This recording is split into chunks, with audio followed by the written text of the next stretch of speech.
ചേട്ടാ, കുറച്ചു നാൾ മുൻപ് ഒരു വാർത്ത വന്നിരുന്നു. കേരള കോൺഗ്രസ് എം LDF വിട്ട് UDF പോകുന്നു എന്ന വാർത്തകൾ വന്നിരുന്നു. പക്ഷെ അതിൽ പിന്നീട് ഒരു സ്ഥിരീകരണം ഉണ്ടായിട്ടില്ല. കാരണം പൊതുവെ കേരള കോൺഗ്രസിന്റെ സ്വഭാവം കോൺഗ്രസിനോട് നിൽക്കുക എന്നതാണല്ലോ. വർഷങ്ങളായി തന്നെ KM മാണി ആയാലും ആ പാർട്ടിയുമായാണ് ബന്ധപ്പെട്ട് പോയതും. അടുത്തറിയാം, മധ്യ തിരുവിതാംകൂറിലെ വോട്ടർമാർ പൊതുവെ കേരള കോൺഗ്രസ് ആയാലും UDFുമായി ബന്ധപ്പെട്ടാണ് നിൽക്കുന്നത്. പക്ഷെ ഇപ്പോൾ ഈ കേരള കോൺഗ്രസ് എമ്മിലെ അണികൾക്കും ചില നേതാക്കൾക്കും തന്നെ തങ്ങളുടെ പാർട്ടി UDFിലേക്ക് പോകണമെന്നാണ് ആഗ്രഹം. പക്ഷേ ഇത് അവരുടെ ജോസ് കെ മാണിക്ക് ഇതിൽ താല്പര്യക്കുറവുണ്ടല്ലോ. അതുകൊണ്ടാണോ ഇപ്പോൾ പാർട്ടിയിൽ ഒരു ആഭ്യന്തര കലഹം രൂക്ഷമായിരിക്കുന്നത്? ജോസ് കെ മാണിക്ക് താല്പര്യമുണ്ടോ എന്നുള്ളതിനുപരി ജോസ് കെ മാണിയെ UDFിന് താല്പര്യമില്ല എന്നാണ് ഇപ്പം അറിയാൻ സാധിക്കുന്നത്. ജോസ് കെ മാണി വന്നില്ലെങ്കിൽ കുഴപ്പമില്ല, അല്ലെങ്കിൽ വരണ്ട എന്നുള്ള ഒരു തീരുമാനത്തിൽ കൂടി, അല്ലെങ്കിൽ ജോസ് കെ മാണിക്ക് KM മാണിയുടെ കൂട്ട് ഈ പറയുന്ന അപ്രമാദിത്യമൊന്നും KM മാണി കയ്യിൽ വെച്ചിരുന്ന സ്ഥലങ്ങളില്ല എന്നാണ് UDFിൻ്റെ വിലയിരുത്തൽ എന്നാണ് നമ്മൾക്കറിയാൻ സാധിക്കുന്നത്. കാരണം ജോസ് കെ മാണി സമീപിച്ചിരുന്നു. അപ്പോൾ ജോസ് കെ മാണി സമീപിച്ചിരുന്നപ്പോൾ ആ പാർട്ടി താല്പര്യമില്ല. പിന്നെ ജോസഫ് ഗ്രൂപ്പാണല്ലോ ഇപ്പോൾ കൂടെ നിൽക്കും. ജേക്കബ് അല്ലേ, ജോസഫ് ഗ്രൂപ്പാണല്ലോ കൂടെ നിൽക്കുന്നത്. അപ്പോൾ അവരുടെ ഭാഗമായിട്ട് മാറി. കോട്ടയം ലോക്സഭാ മണ്ഡലത്തിൽ കഴിഞ്ഞ പ്രാവശ്യത്തെ മത്സരത്തോടുകൂടി ഇവരുടെ കുത്തക എന്നൊക്കെ പറയുന്ന ഭാഗം അവരുടേതായിട്ട് മാറിയിട്ടുണ്ടല്ലോ. അപ്പോൾ ഈ പറയുന്നത് പോലെ മാത്രവുമല്ല, ഈ ഇദ്ദേഹം അവിടെ ആദ്യത്തെ പ്രാവശ്യം നമ്മൾ ഈ പറയുമ്പോൾ വളരെ കൂടുതൽ തവണ തെരഞ്ഞെടുപ്പുകൾ നടന്നിട്ടുണ്ട്. എങ്ങും ഇത്രയും പ്രാധാന്യമുള്ള അല്ലെങ്കിൽ ചർച്ച ചെയ്യപ്പെടുന്ന, എല്ലാവരും അംഗീകരിക്കുന്ന ഒരു നേതാവിൻ്റെ മകൻ, ആ നേതാവ് മരിച്ചതിന് ശേഷം ഉപതെരഞ്ഞെടുപ്പിൽ പരാജയപ്പെടുന്നു എന്ന് പറയുമ്പോൾ ജോസ് കെ മാണിയുടെ മകൻ മാത്രമേ ഉള്ളൂ. അതും ജോസ് കെ മാണിയുടെ ഒരു അപ്രമാദിത്യവും, അയാൾ അത്രയും കാലം കൊണ്ട് 50 കൊല്ലം ഒരു നിയമസഭാ മണ്ഡലം അദ്ദേഹത്തിൻ്റെ KM മാണി കൈവച്ചിരുന്നിട്ട് ആ നിയമസഭാ മണ്ഡലത്തിൽ ജോസ് കെ മാണിക്ക് ജയിക്കാൻ പറ്റത്തില്ല എന്ന് പറയുമ്പോൾ, നമ്മളീ പറയുമ്പം ഒരു വീട്ടിൽ ഒരാൾക്ക് ജോലി വരെ മേടിച്ചു കൊടുത്തിട്ടുള്ളതും, അല്ലെങ്കിൽ അവിടുത്തെ പഞ്ചായത്തുകളും മുനിസിപ്പാലിറ്റികളും ഒക്കെ നമ്മൾ കണ്ട പൂന്തോട്ടം പോലെയാണ്. കാരണം അദ്ദേഹത്തിൻ്റെ നിയമസഭാ മണ്ഡലം എന്ന് പറഞ്ഞാൽ അത്രയ്ക്ക് വളരെ കൃത്യമായിട്ടും, അല്ലെങ്കിൽ അടുത്ത ഓരോ ജനങ്ങളെയും പേരെടുത്ത് വിളിക്കാൻ സാധിക്കുന്നു. അത്രയ്ക്ക് ആത്മബന്ധവും ഉള്ള മാണിസാർ എന്ന് പറയുന്ന മാണിച്ചായൻ, അദ്ദേഹത്തിൻ്റെ മകനെ അവർക്ക് ഏറ്റെടുക്കാൻ സാധിക്കത്തില്ലെങ്കിൽ ആ മകനെ എത്രത്തോളം ആൾക്കാർ ഉൾക്കൊള്ളാതിരിക്കുന്നു എന്നുള്ളതാണ്. അതുപോലെ തന്നെ ഈ ഇദ്ദേഹത്തിൻ്റെ മാത്രം കഴിവുകൊണ്ടാണ് പലവട്ടങ്ങളിലും അവിടെ ലോക്സഭയിൽ ആദ്യ പ്രാവശ്യം പിന്നെ തോക്കുന്നു, പിന്നെ അദ്ദേഹത്തെ ജയിപ്പിക്കുന്നു, പിന്നെ അവിടെ ജയിക്കത്തില്ല എന്ന് പുള്ളിക്ക് തന്നെ ബോധ്യം വന്നാണ് ആ രാജ്യസഭയിലേക്ക് ഇദ്ദേഹം പോകുന്നത്. കാരണം അത്രയ്ക്ക് പരാജയപ്പെട്ട ഒരു രാഷ്ട്രീയക്കാരൻ. ഈ പ്രാവശ്യം ഈ പറഞ്ഞതുപോലെ മാണി ഇടതുപക്ഷത്തിൻ്റെ കൂടെ വന്നിട്ട് ഇടതുപക്ഷത്തെ അധികാരത്തിൽ വന്നപ്പോൾ പുള്ളി മന്ത്രിയാവാൻ വേണ്ടി മത്സരിച്ചു. പക്ഷേ പുള്ളി ജയിച്ചിട്ട് അപ്പോൾ തന്നെ റോഷി അഗസ്റ്റിനാണ്. ഇപ്പോൾ റോഷി അഗസ്റ്റിൻ പോലും ഈ മുന്നണി വിടണം എന്നുള്ള താല്പര്യത്തിലാണ് നിൽക്കുന്നതെന്നാണ് പറയുന്നത്. അപ്പോൾ റോഷി അഗസ്റ്റിൻ്റെ കയ്യിലേക്ക് അദ്ദേഹം മന്ത്രിയായിട്ടിരുന്നുകൊണ്ട് ഒരു പരിധിവരെ അദ്ദേഹത്തിനുള്ള അത്രയും ഗ്രിപ്പ് പോലും, ഇടുക്കി MLA റോഷി അഗസ്റ്റിനുള്ള ഗ്രിപ്പ് പോലും പാർട്ടിക്കകത്ത് ഇല്ല എന്നുള്ളതാണ് നമുക്ക് മനസ്സിലായി. ഇപ്പോൾ ചങ്ങനാശ്ശേരിയിലെ ഈ CF തോമസിനെ അറിയാമല്ലോ. അദ്ദേഹം ഈ മാണിക്ക് ശേഷം ഏറ്റവും കേരള കോൺഗ്രസ് നേതാക്കന്മാരെല്ലാം അത്യാവശ്യം അഴിമതിക്കാരാണ്, അറിയാമല്ലോ.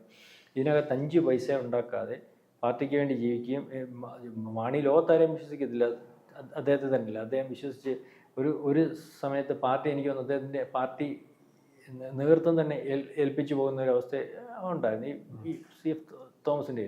അദ്ദേഹത്തിൻ്റെ നിയമസഭാ മണ്ഡലം എന്ന് പറഞ്ഞാൽ ചങ്ങനാശ്ശേരിയായിരുന്നു. കാരണം നല്ല ജനപ്രതിനിധിയായിരുന്നു കേട്ടോ. എല്ലാവർക്കും വളരെ സമ്മതനായിരുന്നു പുള്ളി എന്ന് പറഞ്ഞാൽ. അതുപോലെ ആൾക്കാരുടെ ഇറങ്ങി അദ്ദേഹം പിന്നെ അവസാനം ഈ ക്യാൻസർ രോഗബാധിതനായിട്ട് മരിക്കുന്ന ഒരവസ്ഥയൊക്കെ ഉണ്ടായി. അപ്പം ആൾക്കാർക്ക് ഈ പറയുന്ന നല്ല നേതാവും സംശുദ്ധ രാഷ്ട്രീയക്കാരനും എന്നൊക്കെ പറഞ്ഞു. അദ്ദേഹത്തിൻ്റെ മണ്ഡലം ഇപ്പോഴും കഴിഞ്ഞ പ്രാവശ്യം ജോസ് കെ മാണിയുടെ ഭാഗമായിട്ടാണ് ജയിച്ചിരിക്കുന്നത്. അപ്പോൾ ജോബ് മൈക്കിൾ എന്നാണ് ഇപ്പോഴത്തെ MLAയുടെ പേര്. അപ്പം അയാൾ എനിക്ക് തോന്നുന്നു പാർട്ടിക്കകത്ത് ജോസഫിലേക്ക് പോകുന്നതിന് വേണ്ടി താല്പര്യം പ്രകടിപ്പിക്കുകയും പോകുമെന്ന് പറയുകയും ചെയ്യുന്ന ഒരവസ്ഥ. അതായത് ഒരു MLA ഒക്കെ അതിൻ്റെ ഭാഗമായിട്ട് നിൽക്കുന്ന MLA പോലും നാളെ കാലത്ത് ഞാൻ ഈ പാർട്ടിയുടെ MLA ആണ്, മാണി ഗ്രൂപ്പിൽ നിന്ന് ജയിച്ച MLA നാളെ ഇപ്പം തന്നെ മാണി ഗ്രൂപ്പ് വിട്ടിട്ട് മറ്റേ പാർട്ടിയിലേക്ക് പോകുക എന്ന് പറയുമ്പോൾ അതിൻ്റെ അർത്ഥം എന്തുവാ? അതിനകത്ത് നിന്നിട്ട് കാര്യമില്ല. അടുത്ത പ്രാവശ്യം എനിക്ക് MLA ആവുന്നതിനോ ജനപ്രതിനിധി ആവുന്നതിനോ സാധിക്കാത്ത തരത്തിലേക്ക് ആ പാർട്ടിയുടെ അടിത്തറ ഇല്ലാതായി പോയി എന്ന് ബോധ്യം വരുന്നതുകൊണ്ടാണല്ലോ ഒരു ജനപ്രതിനിധി അവിടുന്ന് പോകുന്നത്. ജനപ്രതിനിധി എന്ന് പറയുന്ന ആൾ വളരെ കൃത്യമായിട്ട് ആ നിയോജകമണ്ഡലത്തിൽ നിൽക്കുന്ന ആളാണെങ്കിൽ ആ നിയോജകമണ്ഡലത്തിൽ ആൾക്കാരെ സ്വാധീനിക്കാൻ കഴിയും. അങ്ങനെ സ്വാധീനിക്കാനും ജനങ്ങൾക്കിടയ്ക്ക് നിൽക്കാൻ കഴിയുന്നതുമായിട്ടുള്ള ഒരു നേതാവായിട്ട് പോലും അടുത്ത പ്രാവശ്യം എനിക്ക് അവിടെ നിന്നാൽ ജയിക്കത്തില്ല എന്നുള്ള സാധ്യത, ജോസഫ് ഗ്രൂപ്പിൻ്റെ കൂടെ പോയാൽ അദ്ദേഹത്തിൻ്റെ ഭാഗമായിട്ട് നിന്നാൽ ജയിക്കാമെന്ന് പറയുമ്പോൾ ആ പാർട്ടിയുടെ ഗുരുപ്പത്രത്തോളം ഉണ്ട്. അതുതന്നെ ഇവരുടെ കോർ കമ്മിറ്റിക്കകത്ത് മന്ത്രി ഉൾപ്പെടെ ഇപ്പം മന്ത്രിയായിട്ട് LDF ഭാഗമായിട്ട് നിൽക്കുന്ന ഈ റോഷി അഗസ്റ്റിൻ പറഞ്ഞെന്നാണ് പറയുന്നത്. ഇതിനകത്ത് നിന്നിട്ട് കാര്യമില്ല, വളരെ പെട്ടെന്ന് തന്നെ അതിനകത്ത് ചർച്ച നടത്തിയിട്ട് UDF പോകണം. അല്ല, അതോടൊപ്പം തന്നെ ഈ പാർട്ടികൾക്കൊരു സ്വഭാവമുണ്ടല്ലോ, അടുത്ത ഏത് പാർട്ടിയാണ് അധികാരത്തിൽ വരുന്നതെന്ന് അവർ മുൻകൂട്ടി തന്നെ തിരിച്ചറിയാൻ കഴിയുന്ന പാർട്ടികളാണ് ഇത്തരം പാർട്ടികൾ. അങ്ങനെ മാറാനുള്ള സാധ്യത. അതിനകത്തെന്ന് പറഞ്ഞാൽ നമ്മൾ ഈ പറയുമ്പോൾ എല്ലാം പറയണം. അതിനകത്തെന്ന് പറഞ്ഞാൽ അന്നത്തെ കാലത്ത് ഇപ്പം അന്ന് മാണി നിൽക്കുമ്പം മാണിക്കകത്തുനിന്ന് ജോസഫ് പിണങ്ങിപ്പോ, ജോസഫ് പ്രായാധിക്യം കൊണ്ട്, അപ്പോൾ ഇവരെല്ലാം ശക്തരാണ്. അവരുടെ കൂടെ പോകുന്ന MLA അടുത്ത പ്രാവശ്യം അവരുടെ ഭാഗത്തു നിന്ന് ജയിക്കാൻ പറ്റും. അല്ലെങ്കിൽ ആ പ്രദേശത്തുള്ള ഈ പറയുന്നത് പോലെ ആൾക്കാരെ ഇത്ര നിയമസഭ മണ്ഡലം ഞങ്ങളുടെ കൂടെ ഉണ്ടെന്ന് പറഞ്ഞാൽ ഉണ്ട്, അത്ര ശക്തരായിട്ടുള്ള നേതാവാണ്. അപ്പം മാണിയുടെ കൂടെ മാണി പറയുക എനിക്ക് 10 MLA 10 നിയമസഭാ മണ്ഡലത്തിലെ കാര്യവും ബാക്കി അതിനപ്പുറത്തേക്ക് ഇത്രയും നിയമസഭാ മണ്ഡലത്തിലെ കാര്യം ഞാൻ നോക്കിക്കോളാം എന്ന് പറഞ്ഞാൽ മാണിക്ക് അത് നോക്കാൻ പറ്റുമെന്നും മാണിയുടെ കൂടെ ആളുണ്ടെന്നും ആ കരുത്ത് അയാൾ പറയുന്നതിൻ്റെ അർത്ഥത്തിലുണ്ടെന്നും ബാക്കിയുള്ളവർക്ക് ബോധ്യപ്പെടുമ്പോഴുന്നതുകൊണ്ട് LDF പറയുന്നത് വന്നാട്ട്, അല്ലെങ്കിൽ UDF പറയുന്ന വന്നാട്ട്, BJP പറയുന്ന വന്നാട്ട്. ഇപ്പം എന്താ പറഞ്ഞിട്ട് ഇയാൾ വരണ്ടെന്ന് പറയുന്നത്? ഇയാളുടെ കൂടെ ആളില്ല, ഇയാളില്ലാതെ തന്നെ ആളുകൾ അവരുടെ കൂടെ ചെല്ലുന്ന ഒരു അവസ്ഥയുണ്ട്. അതായത് കരുത്തില്ലാത്ത നേതാവ്. ആ പാർട്ടിക്കകത്ത് പാർട്ടി ഏറ്റവും ശക്തമായിട്ട് നിൽക്കുമ്പോൾ പോലും മാണി മരിച്ചതിന് ശേഷം മാണിയുടെ മണ്ഡലത്തിൽ ജയിക്കാൻ പറ്റാത്ത മോൻ്റെ അവസ്ഥയും ജനങ്ങളുടെ അയാളുടെ അംഗീകാരവും എനിക്കറിയാം. ഞാൻ ആ ലോക്സഭാ മണ്ഡലത്തിൽ പോയിട്ടുണ്ട്, പല കാര്യത്തിനകത്ത് പോയിട്ടുണ്ട്. അദ്ദേഹം ഉള്ള സമയത്ത് നമ്മൾ പേഴ്സണലി നമുക്കറിയാം ഒത്തിരി രാഷ്ട്രീയമായിട്ടുള്ള സുഹൃത്തുക്കൾ, മാണി സുഹൃത്തുക്കളെല്ലാം ഇയാളെ വിളിക്കുന്ന അമുൽ ബേബി എന്ന്. ഒരു അമുൽ അവർക്ക് അവജ്ഞ. പിന്നെ മാണിസാൻ അതിൻ്റെ കൂടെ ഒരു കാര്യം പറയും, മാണിസാൻ്റെ മോണില്ലേ, മാണിസാൻ്റെ അങ്ങേരുള്ളപ്പം അങ്ങേര് പറയുമ്പോൾ എങ്ങനെ പുള്ളി എന്നങ്ങ് പറയും. ഈ ഓരോ കോർണറുകളിലും ഇലക്ഷൻ വരുന്ന സമയത്ത് ഞാനാണ് മത്സരിക്കുന്നതെന്ന് പുള്ളി പറയും. നിങ്ങൾ ജോസ് കെ മാണിയല്ല, ഞാനാണ് മത്സരിക്കുന്നത്. അപ്പം അയാൾ പറയുന്നത് അംഗീകരിക്കാതിരിക്കാൻ ജനത്തിന് പറ്റത്തില്ല. കാരണം അയാളുടെ കയ്യിൽ നിന്ന് ഒരു ഉപകാരം കൈപ്പറ്റാത്ത ഒരു വോട്ടർ അവിടെ കാണത്തില്ല. കാരണം 50 കൊല്ലത്തെ പറയുന്ന MLA ആണ്, മനസ്സിലാവുന്നുണ്ട്. നമ്മൾ പറയുമ്പോൾ ഓരോ ആൾക്കാരുടെ അടുത്ത് ചെല്ലാനുള്ള സമയം അദ്ദേഹത്തിന് കിട്ടിയിട്ടുണ്ടല്ലോ. അപ്പം ആ ഒരു ബന്ധം കൊണ്ട് മാത്രം നിന്നാണ്. ഇപ്പം തന്നെ BJP ചേരണമെന്ന് പുള്ളിക്ക് വലിയ ആഗ്രഹമുണ്ട്. BJPയിലും ചേരുന്ന BJP അത്രയ്ക്ക് അങ്ങോട്ട് വില കൊടുക്കുന്നില്ല. BJP ചേരാനും ഘടകകക്ഷിയാവുന്നതിനും പലവട്ടം ശ്രമിച്ച നമ്മുടെ പൂഞ്ഞാർ MLA കാര്യം അറിയാമല്ലോ. BJPക്കകത്ത് അന്നേരം അംഗീകരിക്കാം. ഇപ്പോൾ തന്നെ ഇയാളുടെ അവസ്ഥ ഏതാ? ഇയാളുടെ പാർട്ടി സംവിധാനം ഒന്നും ഇവിടെ വേണ്ട.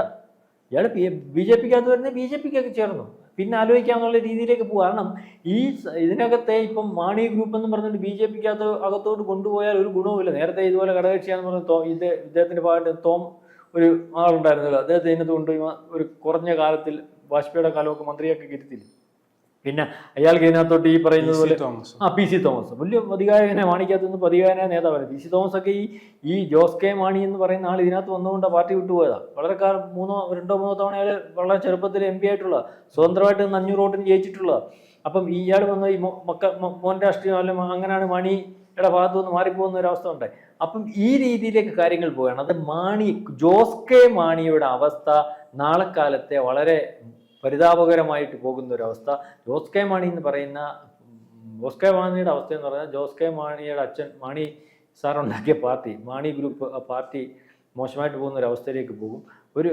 ഇദ്ദേഹം വേണമെന്ന് വിചാരിച്ച് UDF കൂടെ പോയാൽ പോലും അവർ താല്പര്യം കാണിക്കാതിരിക്കുകയും ഈ പറഞ്ഞതുപോലെ ഏതെങ്കിലും ഇപ്പം രാജ്യസഭയിൽ നിന്നും MP ആണല്ലോ, അപ്പം ഏതെങ്കിലും ഘട്ടത്തിൽ ഒരു ചർച്ചയും കാര്യങ്ങളും ഒക്കെ ഉണ്ടാക്കി BJPയുടെ കൂടെ പോയി ഒരു സഹമന്ത്രിയൊക്കെ ആവാനുള്ള താല്പര്യമൊക്കെ ജോസ് കെ മാണിക്ക് ഉണ്ടെന്നാണ് പുള്ളിയുടെ അടുത്ത വൃത്തങ്ങളിൽ നമുക്ക് അറിയാൻ സാധിക്കുന്നത്.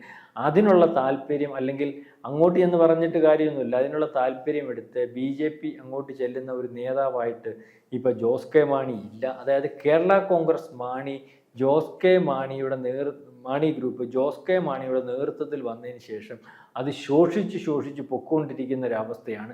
സാധാരണ ഒരു പാർട്ടി എന്നൊക്കെ പറഞ്ഞാൽ ഈ പറയുമ്പോൾ നമ്മൾ എന്തോ പറഞ്ഞാലും 2 സീറ്റേ ഉള്ളായിരുന്നു ബാലകൃഷ്ണനുള്ള സത്യം പറഞ്ഞാൽ ആ സീറ്റ് കൊണ്ട് നശിപ്പിച്ചത് നമുക്ക് ഈ കൊട്ടാരക്കര അല്ലെങ്കിൽ.